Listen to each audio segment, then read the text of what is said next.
Good afternoon and welcome to the Foster Swift Sports Talk podcast. I'm your host, Dave Russell. I'm alongside my two co-hosts, Charlie Sarche and Tony Delamonte. Today we're joined by a very special guest, current Jacksonville Jaguar cornerback Jourdan Lewis. Welcome, Jourdan. Thank you, guys. Appreciate you for having me. Oh, well, thanks for coming on. So Jourdan was a 2025 captain of the Jacksonville Jaguars. He's going on his 10th season in the NFL. He played 8 seasons with the Cowboys, being drafted in the 3rd round by the Dallas Cowboys, a 2-time All-American out of the University of Michigan, a 4-star recruit out of Detroit Cass Tech. You know, Jourdan, my first question is, I know it takes tremendous talent to make it to the NFL, but not only are you in the NFL, but you're going on your 10th year in the NFL. How do you do that? You got to treat it like it's a corporate job. Honestly, it's a business. And your body is your business. So if you take care of your business, which is your body, it'll take care of you. So making sure that you don't treat the off season like an off season is just a break. And making sure that you always in shape. And knowing that you gotta stay sharp and it's a taxing season. So you gotta treat it as such in the off season. So just making sure that you mentally refreshed and your body's is ready to go to battle because that's what it is in the fall. So specifically, what are you doing just day to day? Right now, I had an injury, so I had a Liz Frank injury, so I'm just rehabbing right now. But a regular all-season day, I'd probably be a lift or so. Then I'll rehab, and then I'll do like some cryotherapy or something like that, ozone therapy, getting in the bath, oxygenated. It's kind of extensive. And then on my off days, I'll do yoga or something like that for stretching and things like that, which helped me in probably my 4th or 5th year in the league with injury prevention. And it's definitely a full-time job if you think of it like that.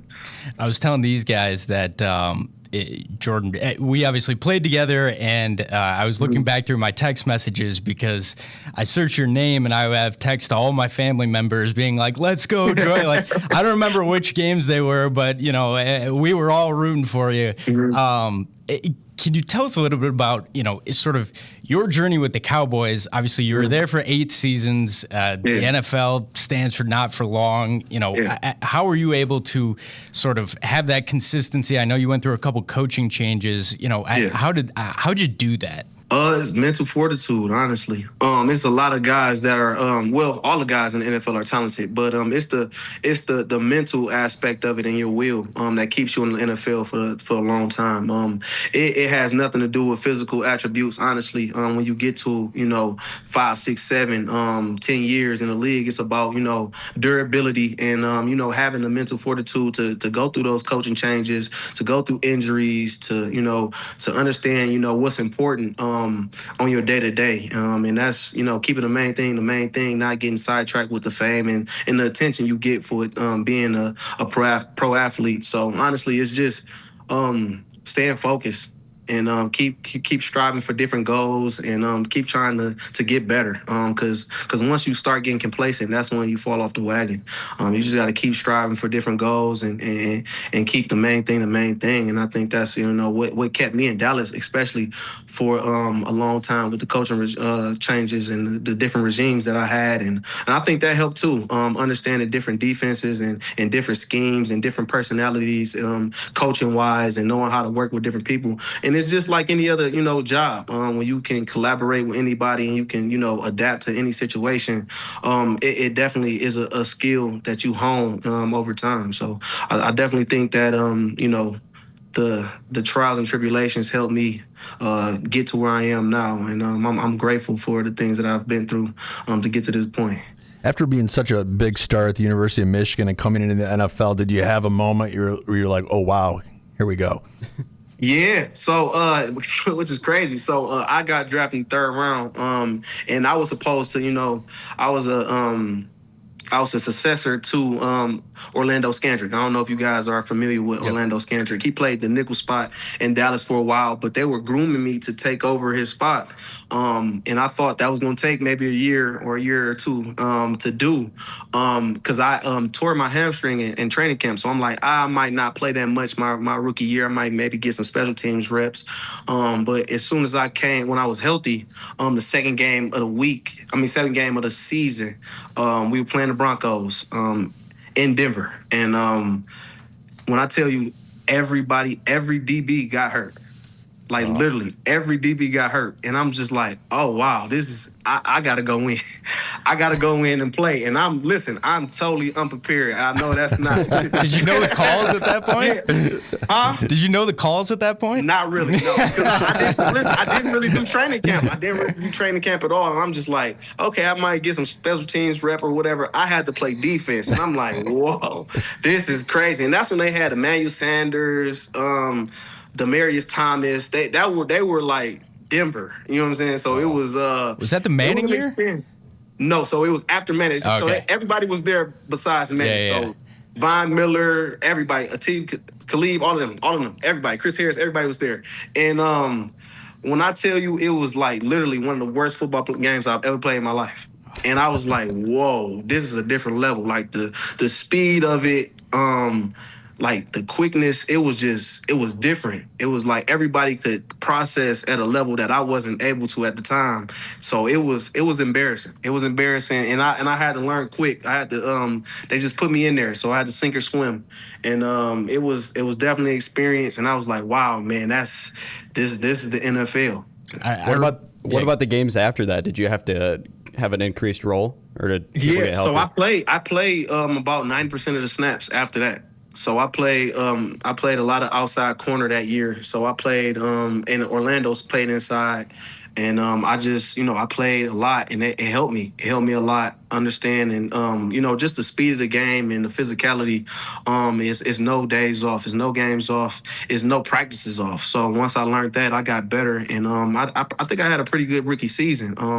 But it was, like I said, that mental fortitude, because I could have easily, after that Bronco game, like, this is not for me. So it was, it humbled me, but it propelled me to this point. Was there a moment where it sort of clicked for you, where things were starting to slow down a little bit, and you're like, all right, I've been doing this my whole life. I can compete against you guys too? Yeah. So my rookie year, things slowed down with, the physicality part of it. I understood, how to be physical, how to, do all the physical things, but my mind was still, it wasn't up to par to, where it needed to be a starter in the NFL. And that was our first coaching change was we had a co-defensive coordinator, Chris Richard. So he came from Seattle to Seattle, the Legion of Boom. So they were doing the basic 3 coverage, drop 3, like press man, and that's where I started to see. And Chris Richard, he's a beautiful mind. Like, he's crazy, he's nuts, but football mind he's one of one. And he taught me how to read offenses, to understand where offenses wanted to attack and which defenses, and how to study and different things like that. And my second year, I didn't play because I wasn't there, mentally. I was, I had the aptitude to do it, but I didn't put it together. I didn't piece it together. And that second year, like I said, man, it was humbling. I didn't really play a lot. I played a lot of special teams reps. And then I think that third year, going into my offseason, I said, I'm not going to do anything. I'm not going to party. I'm not going to take any trips. I'm just going to I'm just honing in my craft and understand the defense more. And when I did that, when I cut out some distractions because I was still young, it helped my game tremendously. And I went into training camp, and it was, things slowed down for me. And I started to make a lot more plays, and I could see that, it wasn't just the physical part that a lot of people talk about, the freaks. You got to have your freak athletes. Yeah. A lot of people want to see that. But the NFL is just, it's about strategizing each and every snap and being able to focus on that snap and hone in on your technique and understand what you have to do on that play. So once I understood that, it wasn't just being more athletic or more talented than the next guy. It was about outsmarting him and getting to spots before he could. That's where I feel like my game expanded in that third year. And I needed some humbling. I had to sit down and learn and get to that point. But I feel like when I took that next step was my third year. But you were never afraid. I was looking up last night and I saw the old clip where Dez brought through the ball at you. You got in his face a little bit, but no, I mean, I've enjoyed watching you over the last 9 years now, and I knew you. Being afraid was never an issue. Yeah. And honestly, Dally, I think it's more so being courageous, because a lot of guys gonna tell you, "Oh, I don't feel any fear." I think that's a lie, man. We going against the best athletes in the world on national TV, man. I don't want to get embarrassed. Honestly, I don't. And that's something that I had to overcome over the years, and that's with my preparation and like having that fearless mentality out there, but understanding that having some fear is good. Having fear is understanding that, it's things that, calculated risk that I might not have to take for the team and understanding that. So I think it's a good balance between understanding that fear and going out there and just going out and doing your job, man. So I think it's more courageous than anything, bro. So I'm glad I can put on a poker face for you for so long, man. Yeah. So Jourdan, I mean, you obviously had a great start to your career with the Cowboys. You're on the Jaguars now. You guys were 14-13 last year, but then you turned it around. You went 13-4 this past year. I know you had an unfortunate injury there at the end of the season. What was the key to that success?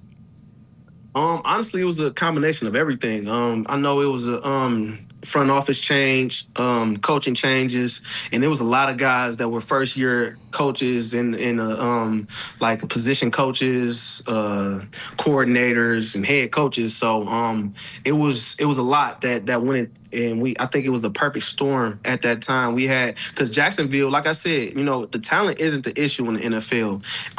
It's a lot of different factors that makes a good team, and I think one is putting the right people in place, leadership wise, which I think they did. Coach Cohen is a great leader. He understands, what a football team needs to succeed in this league, especially on offense. He's a hell of a coordinator, a hell of a play caller. But he put people in places, not just coach-wise, but, player-wise, to lead the team, to get them to a point to where we believe in each other and we understood what the mission was, to go out there and play. So, honestly, I think it was a combination of everything, having the players that we did and then bringing some people in like myself and Eric Murray and guys like that. And what's his name, man? The receiver, what's his name? Myers. Jacoby Myers, bringing him in. I mean, it was just masterful. And I think, from GM to head coach to operations, I think it was just a perfect storm, honestly. Well, I was curious because I like looking at those NFL report cards where guys grade, the facilities and food and stuff like that. Mm-hmm. And I just pulled up the Jaguars one for this year. It's really good. Everything's like a B plus or an A minus. Yeah. So I was just wondering if you agreed with all of that and if that contributed. Winning will do that. Winning will do that. So anytime you go out there and you have a season like you had, I think everybody mood would change, and I think that's what we were preaching. Winning cures everything. Winning gets people paid. Winning gets people in position to get acknowledged. So I think that's something that had to do with it. And Jourdan, you were a captain on this 2025 team. What goes into being a captain on an NFL team? Just making sure that the ship is going the right way, making sure that the players are in the right headspace, making sure you can communicate with everybody on the team, understanding, what motivates guys and, what makes them upset, understanding body language a lot of the time because guys are prideful and they don't really want to tell you what's going on. And they always want to put that poker face on and seem strong. But you just have those moments of transparency when you just talk about, something that's going on in their life that, they really wouldn't want to go and tell a coach or something like that, and will make a guy feel better. And a lot of those little minute things make a good football team. When you can see those things, you can sense maybe we're not going in the right direction right now, and fixing that immediately and being able to communicate effectively. I think that's what goes into, especially our team. I know a lot of times I played probably 6 games this year because I was always hurt, but I would travel. And when I was hurt, into away games, and just communicating what the coaches want from us on and off the field, I think that was a really big help. And just having that that leadership and that we had in the secondary that they were missing last year. They didn't have a lot of guys that were of tenure or, had years in the league, probably 8 years in the league, 6, 7 years in the league, which we had this year. So just having that experience back there, understanding what the NFL is and, being able to talk to guys, communicate the right way, I think that's what, being a leader is on our team. When did you feel the shift go from sort of young player to becoming a leader in the locker room? I feel like you became a little bit more vocal towards the end of your time in Dallas, and then obviously going over to the Jags. So I guess when was that for you? Honestly, it was. I know the O-line, Dally, from playing, like the O-line is extremely close. Yep. Like they have an extremely close-knit relationship. And a lot of those guys in Dallas were the leaders. Like Tyron Smith, Zach Martin, a lot of those guys, they were the leaders. So it was like that was set in stone. And then Dak was the leader. So I'm just like, I would, secondary, I would talk this and that. And I'm like, but we already have established leadership. And I think that was one thing that I learned. You have to be able to follow directions well to be a leader and understand what how a team functions to help it, grow as a leader. So I just took a step back because, I was really vocal on the field, and I was just like, well, that's not what this team needs right now, until, probably my last few years there in Dallas, I saw like the shift. We got younger. Zach Martin retired. He was on his way out, and Tyron Smith, he was with the Jets at the time. So I saw like there was a gap that needed to be filled. And I just, just cultivating those relationships with different people and talking with them, while my, years as a Cowboy, they just saw that I had those type of qualities. And Liam Cohen, he heard of it. He heard about it. And it was, I don't know how, but he's like I said, those guys they're really good at their job. They know how to go out and find free agents and find the right guys for the room. So he found me, and he knew that I was a leader, and he told me first day, like, I want you to be a captain. I want you to be one of the heads of this team. And that's where I knew, like, okay, the head coach believes in me. He wants me to be vocal. So that's when I finally said, okay, I'm going to be the vocal leader, and I'm going to be able to, try to right the shit when things aren't right. So probably between year 8 and this year, I was like, okay, I'm going to be more vocal as a leader. Yeah. Is there more pressure being in a contract year? I know you played really well in 24, and you were on the one-year deal with Dallas. Like, do you feel that? Of course, you don't want to. You don't. That's not how you're supposed to approach football. But once I got the contract and I knew that I was playing, which is always the thing. Like, am I competing or am I gonna go out there and play? So when I knew I was gonna be able to go start, I knew that, this is my opportunity. And like I said, you want to take it one day at a time, one snap at a time. And being in the moment, being present is everything, especially in this high-pressure environment. So I really didn't think about my contract so far. It was as much as, just doing the right thing every day. And that's what I think a lot of people saw in the building and then, around the NFL, that, I approach the game the right way every single day. And I feel like that's the best approach when you're going into your contract year. And a lot of guys that do it right, that's how they do it. You can tell it's a different focus. Like when it was DeMarcus Lawrence's first contract year, I could tell it was just a different focus about, how he went about his business. He would ride his bike up to work. It was just a different, it was just always stoic. He was always focused on, what was the next goal that I had to go out there and achieve. And I think that's the best way to go about it, not thinking about your contract, because that's existential, variable that we can't really handle. People gonna see your value of what your value is, and your value is what you do every single day. And I think that's how guys should approach it. But of course, it's a high pressure situation, man. It's a lot of money on the line, but if you can approach it that way, I think it'll be beneficial for your mental health, one, and then the product on the field too. Yeah, Jourdan, what does the competition look like between teammates in the DB room? Whether that was when you were at Michigan or in the league. I mean, I know when you and Tony played together, I don't know if he gave you... I was pressing. Yeah, I bet. So what does that competition look like? Man, look, when Tony was at that line, man, I got to hone in on my craft, man. He out there, he doing press, man. I'm like, I got to go up there and press people, man. But honestly, it's like it's a job, man. A lot of people see it as scarcity, it's a limited amount of places you can be on the field in a DB room, but it's high pressure. And like I said, when guys think of like the different variables about, oh, am I gonna play, this guy got paid this and that, it's hard to play that way. It's hard to concentrate on your game, and I don't think that's a good karma to have, thinking about different ways to get on the field besides, just going out there and taking it day by day and being a professional. And that's what I tell a lot of young guys, man. Your time is going to come. Are you going to be ready for your time, your opportunity when it presents itself?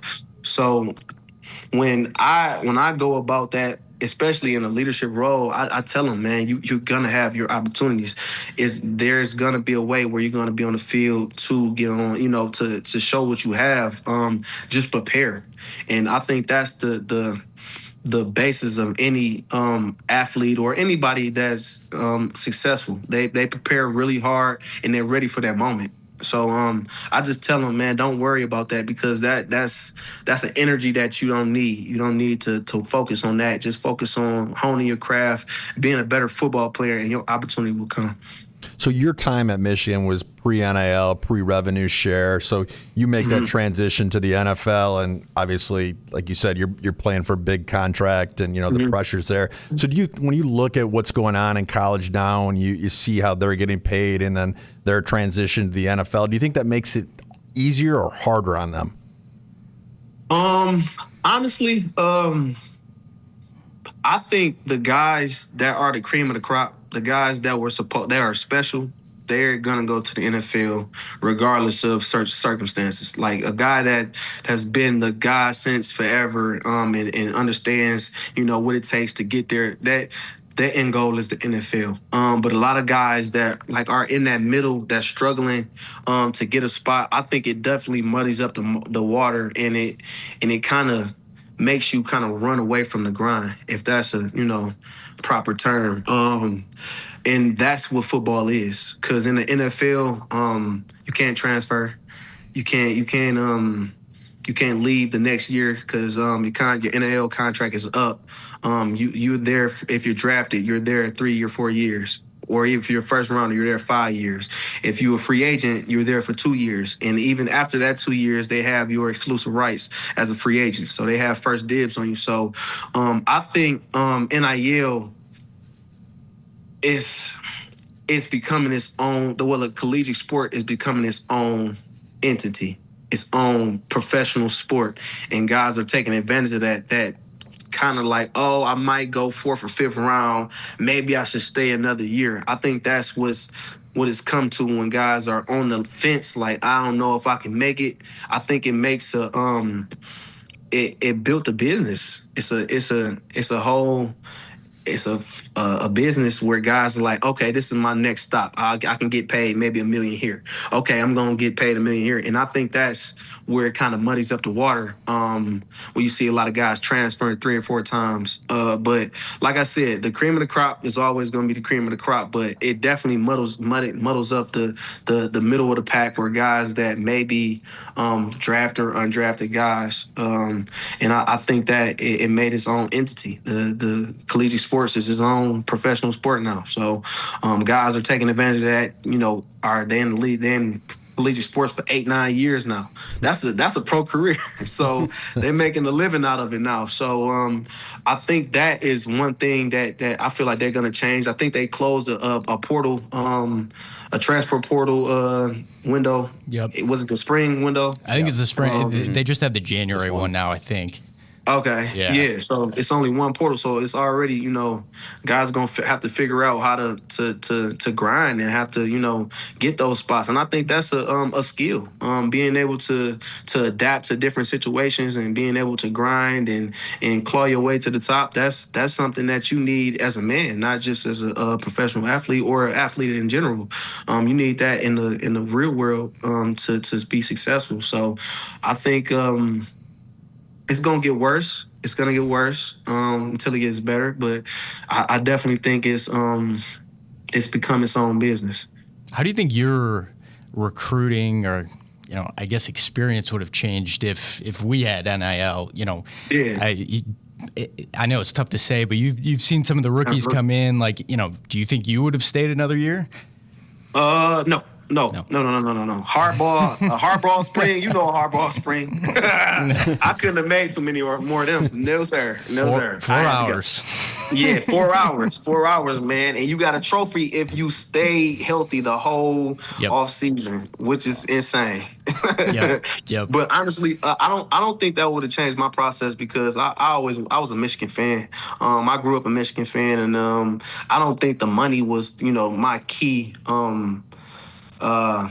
reason why I went. That wasn't the end all be all for going to Michigan. I knew that I would connect with a lot of the guys that were going to school, not just to go play football. So I think that was something that I can hang my hat on too when I'm done. I can go back as an alum and network there too. And I didn't know if I was going to the NFL my freshman year. It was hard. It was tough, man. Like I said, I couldn't transfer. I had to just sit down and get stronger and get faster and be able to adapt to those summer workouts and some of those training camps. So I think that that made me the man I am now. So I don't regret the decision I made, and I feel like a lot of guys will going to the transporter every single year. And they say I wish I would have, disciplined myself when I was a teenager. So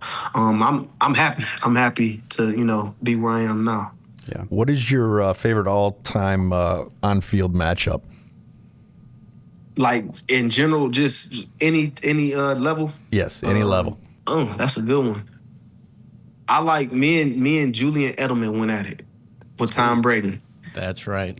It was raining hard, bro, and me and Julian Edelman was going at it. We were going back and forth, and it was a dog fight, but they pulled it out. I think it was I don't know the score. It was probably 21-19 or something like that. It wasn't really high scoring, but we were going at it. I was following them all around, and yeah, it was really a good matchup, man. It was cool, man. It was cool in New England. So I think that was probably one of my favorite ones. And that was my third year too. Mm-hmm. That was the third year. So I think coming into my own and being able to go toe to toe with Brady and Edelman, I think that was pretty special. You got a pick off Brady.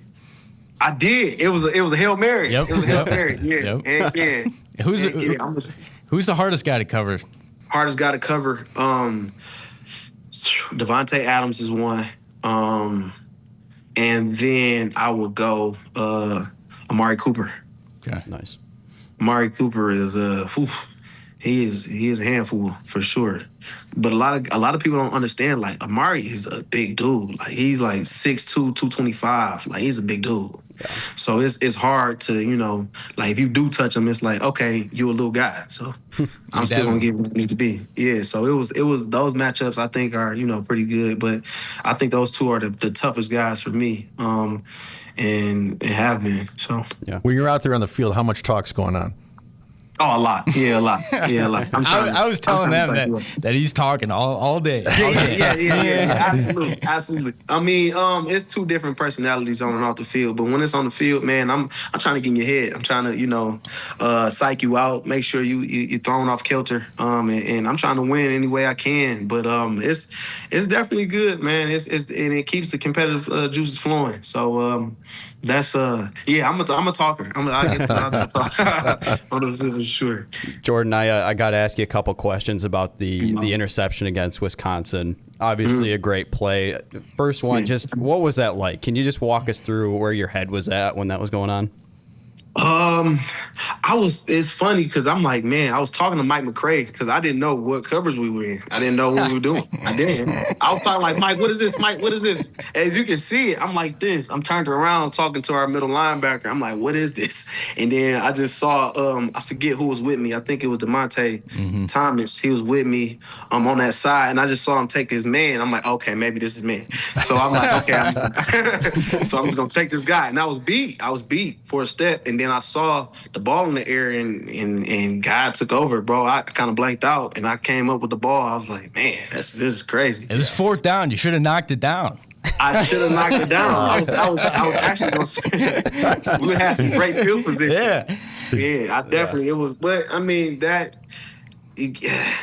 it's burnt in people's brains forever, man. Yeah. Like you can't. Yeah, it's the fourth down. It's People don't worth even. Yeah, it was definitely worth it. It was definitely worth it. It was a big moment for us, man, because that was a special season. That was a really special season, and that was a big win for us at home, man. And it definitely meant a lot. It definitely meant a lot, and it carried us to where we were that season. I don't think I ever asked you this. The game against Florida State when Jabril was out. Two questions. One, how hard was it to see those punts in the lights in Miami? And two, how gassed were you because you had punt return and kick return? I don't think you were expecting it until a couple days before. Yeah, bro. It was crazy, man. Because when Jabril went down, bro, they was like, they looked right at me. I'm like, why are you looking at me? So I'm like, man. So they like, you gotta do all the returning. And I'm like, oh my goodness, bro. And then, we're not used to those type of lights, bro. Like we play at 12 o'clock or 3 o'clock, man. We don't have those bright lights on our face like that, bro. And when he kicked the ball up in the air, bro, I'm like, oh my goodness, where is it? Where is this ball, bro? And like, I'm just like, please don't drop it. Please don't drop it. Don't drop it. But it was, even before then, bro, we were tired in practice. I know. Like, a lot of people don't understand, like, our like bowl game practices were like camp. spring. It was camp. It was spring practice. We was out there 3 hours, 4 hours. So guys, they were dead beat when the game came. So it was just like, man, we got to muster up, some energy to go out there and perform. But it was. I just didn't want. I didn't want to let anybody down, man. I didn't want to mess up, bro, because I knew that was my last game, man. And I'm like, bro, I got to go out here with a win. You almost broke that last kick return too. Yeah, man. Yeah, man. But look, bro. It was a special moment, man. Being in Miami with my guys, I liked it, man. But unfortunately, I couldn't go out. Because we lost. That's all right. That's all right. Yeah, but it was special, man. Those moments I treasure forever. Because when you get to the NFL, you don't have a lot of teams that's that close. You don't have a lot of teams that go through what we went through, and are living in dorms, are in close proximity every single day, all the time. So yeah, man, it's special, man. It's definitely special. Yeah, Jourdan, last question on the interception. I mean, as a college guy at the time, I think that was like a Sports Center top 10 moment. How did a viral moment like that impact you and your career? I honestly, I didn't like it. I didn't like it because people remembered me for that play. Sure. And I never wanted to be remembered for, just one spectacular play. I wanted to be remembered for the body of work that I put out there on the field. But at first, I'm just like, man, I don't want to be just remembered for that, But as time goes on, it's a fun memory that, you can remember with the fans and the people that were there, that were your teammates and, your family members that, your young kids and things like that. So it is definitely a special memory. But I think that helped a lot because they saw that I had the ball skills to go out there and catch the ball and different things like that, and go out there and make plays. So it definitely helped. It didn't hurt. It didn't hurt Sure. that I did knock it down. Yep. Jourdan, what advice do you have to those young athletes out there that are trying to get recruited, that look up to you so much? Honestly, like I said, keep the main thing the main thing. You can't look at anybody else's process and think that is what success is supposed to look like. Success is different for everybody, but the one thing that's a constant is the hard work and the preparation.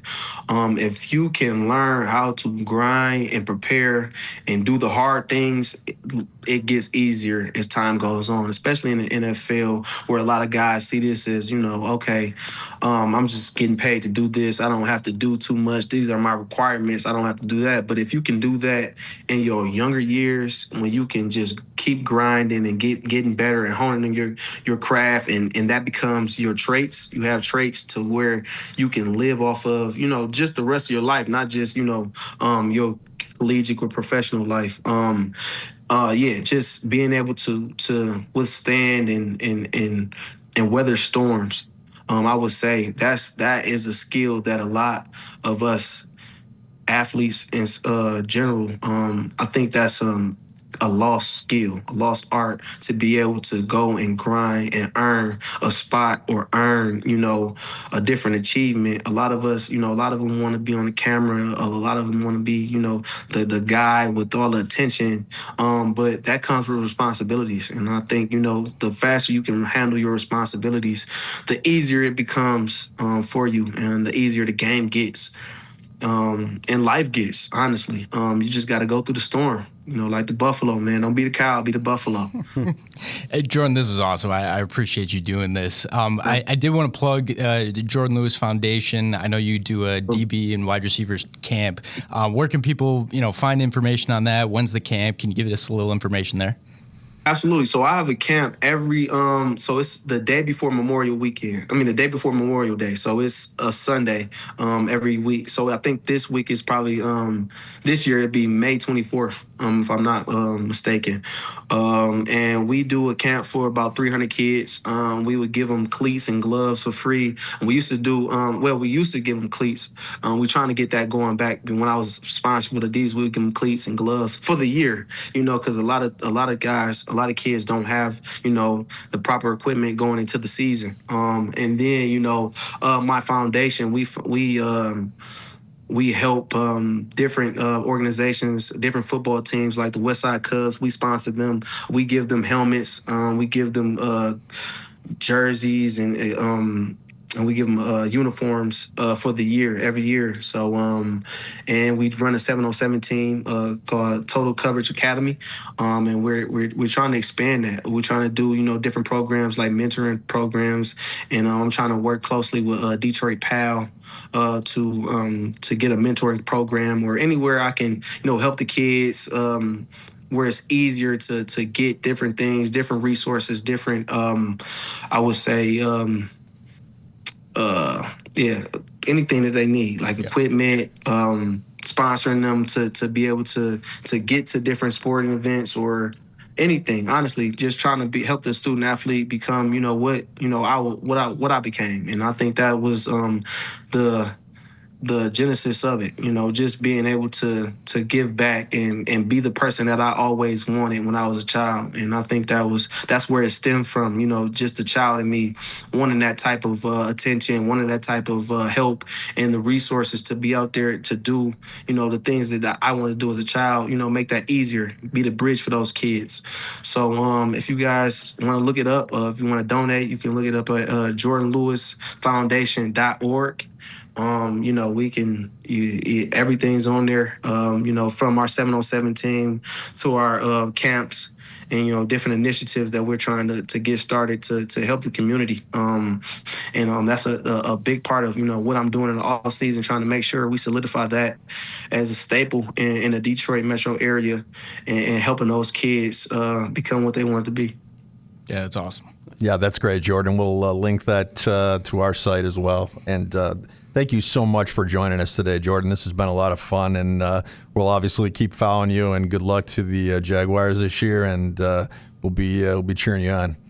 Absolutely. Good luck to you guys. I know NIL season is it's always going. It's definitely fun. It's definitely fun. Hey, appreciate it, man. Yeah, thank you, Jourdan. Appreciate it. Thank you. Absolutely. Yeah, no problem.